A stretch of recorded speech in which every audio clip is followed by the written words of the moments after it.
rooside väetamiseks kasutame spetsiaalset roosiväetist.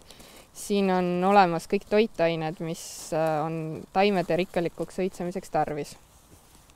Väetamise puhul on hästi oluline lugeda paki pealt, kui palju seda tarvis läheb.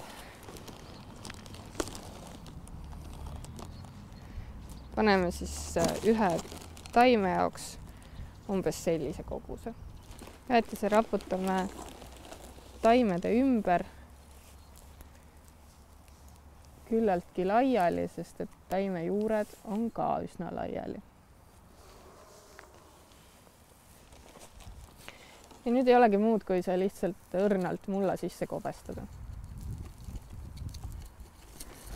Väetiseid on nüüd 2 sorti, see on meil tavaline väetis. See ei ole pikaajaline roosiväetis, mis tähendab, et seda võiks paar korda suve jooksul veel juurde panna. Enne õitsemist, täpselt kui õienupud on olemas ja siis kui õitsemine on täies hoos, siis võiks ka seda veel panna. Nüüd, et see asi meil ilus välja näeks, siis ajame multsi tagasi ja teeme selle pinna tasaseks. Mults aitab hoida niiskust suvel.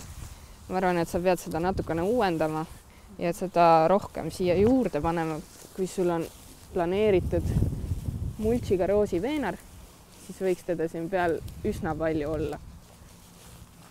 Kuna me nüüd võtsime need roosid lahti ja need olid sul üles multsitud, siis need alumised roosad pungad on küllaltki õrnad, need on kogu aeg terve talve teki all olnud. Et nüüd me paneme need kuuseoksed siia mõneks ajaks peale tagasi, et siis ei tee päike neile liiga.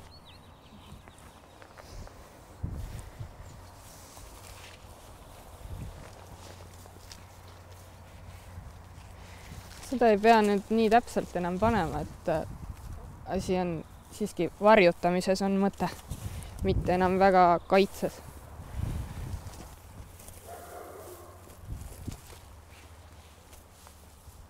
Ja nüüd siis tõenäoliselt paari nädala pärast võid sa nad täielikult eemaldada.